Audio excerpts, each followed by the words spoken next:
नमस्कार दोस्तों, आज की कहानी है घर की कीमत।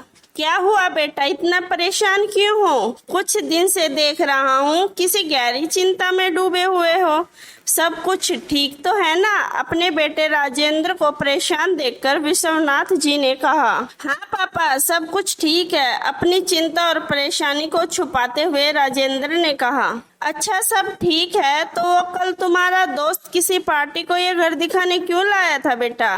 पिता हूँ तुम्हारा, इतनी तो खबर रखता हूँ कि तुम किस वजह से परेशान हो, लेकिन पूरी बात तो तुम्हें ही बतानी पड़ेगी ना। ऐसी भी क्या नौबत आ गई जो ये घर बेचने की सोच रहे हो? पुत्र के कंधे पर हाथ रखते हुए विश्वनाथ जी ने बड़ी ही आत्मीयता से कहा। शायद उसी ही आत्मीयता का परिणाम था कि 3 महीनों से अनंत परेशानियों और अंतर्मन से धुंध से जूझता हुआ राजेंद्र अपने मन की व्यथा अपने पिता से कह बैठा। पापा, नंदनी की बीमारी की वजह से सब कुछ खत्म हो गया। हमारी तीनों फैक्ट्री और सेविंग तो पहले ही खत्म हो चुकी थी, लेकिन ऐन वक्त पर उसे अमेरिका लेकर जाने के चक्कर में मैंने जो कर्जा लिया था, उसके चलते अब यह घर भी मेरे हाथ से निकल गया। उससे भी बड़े दुख की बात यह है कि इतना सब कुछ करने के बाद भी आज नंदनी हमारे बीच नहीं। आज मैं अकेला पड़ गया हूँ पापा। 3 बेटों का पिता होने के बाद भी बहुत अकेला महसूस कर रहा हूँ।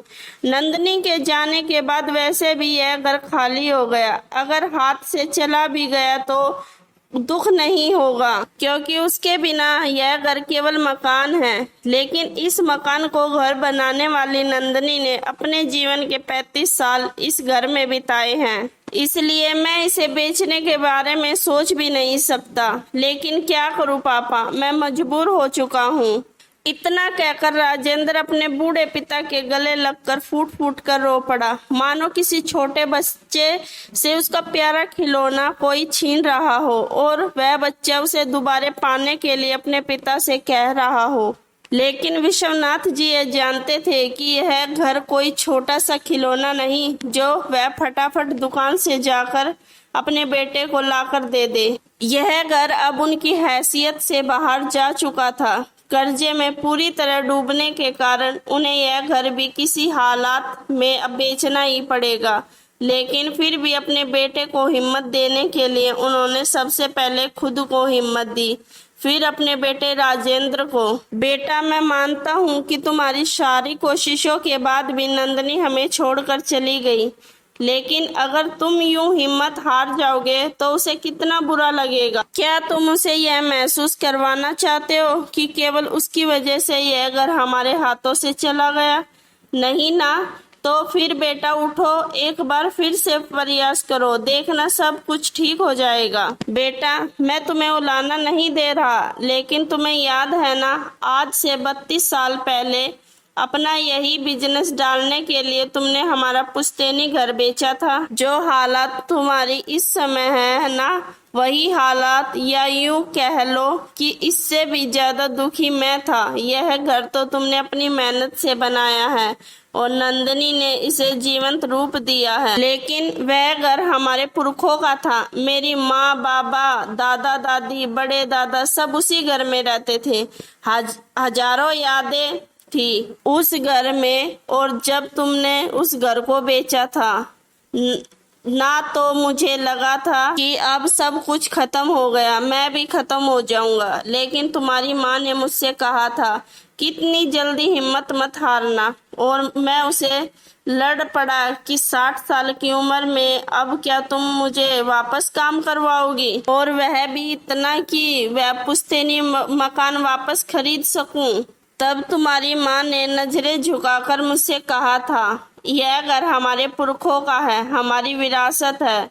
लल्ला के कहने पर मजबूरी में हमने उसे बेचा, लेकिन उसे वापस हासिल करना हमारी जिम्मेदारी है, और इसलिए तुम्हारी माँ ने अपने सारे गहने मुझे दिए ताकि उन्हें बेचकर 60 साल की उम्र में एक बार फिर से अपना काम शुरू कर सकूं, और मैंने किया भी। पुश्तैनी मकान बेचकर तुमने बड़ी फैक्ट्री डाली थी, और मैंने तुम्हारी माँ के गहनों से एक छोटी सी शुरुआत की थी। तुमने एक फैक्ट्री से 3 फैक्ट्रियां कर ली और मैंने अपनी मेहनत के बल पर सबसे पहले अपना पुश्तैनी मकान वापस खरीदा था। और फिर तुम्हारी माँ की गहने। जब 60 साल की उम्र में मैं एक बार फिर से शुरुआत करके अपने नए व्यापार को इतनी ऊंचाइयों पर ले जा सकता हूँ, तो क्या तुम यह सब कुछ नहीं कर सकते? तुम भी यह सब कुछ कर सकते हो। जरूरत है तो केवल मेहनत और प्रयास की। यह घर बिक जाता है तो बिकने दो, कोई बात नहीं। तुम और मैं मिलकर एक बार फिर से प्रयास करेंगे और देखना, यह घर और नंदनी की यादें वापस हमारे पास आ जाएंगी। और रही बात तीनों बेटों की, तो उन्हें अपना जीवन अपने हिसाब से जीने दो। मैंने भी यही किया था, तुम भी यही करो। यही संसार का नियम है। धीरे धीरे समय परिवर्तित हो रहा है, जिसके चलते बच्चे कभी नौकरी तो कभी पढ़ाई तो कभी किसी और वजह से अपने माता पिता से दूर हो जाते हैं। इसलिए उन्हें अपनी जिंदगी अपने हिसाब से जीने दो और हम अपने हिसाब से। अगर लड़ झगड़ कर गुस्सा करके तुम उन्हें अपने पास बुला लोगे या फिर उनके पास जाओगे तो दिलों में दूरियां आ जाएगी। इसलिए बेहतर यही है कि हम अपनी अपनी जिंदगी में व्यस्त हो जाए। और वैसे भी इस समय तो हमारे पास समय ही नहीं इन सब बातों का। इस समय तो हम दोनों को मिलकर नंदनी बहू की यादों को समेटना है, ताकि जब हम लौट कर आए तो उसकी हर याद हमारे साथ जीवन में पर्याप्त रहे।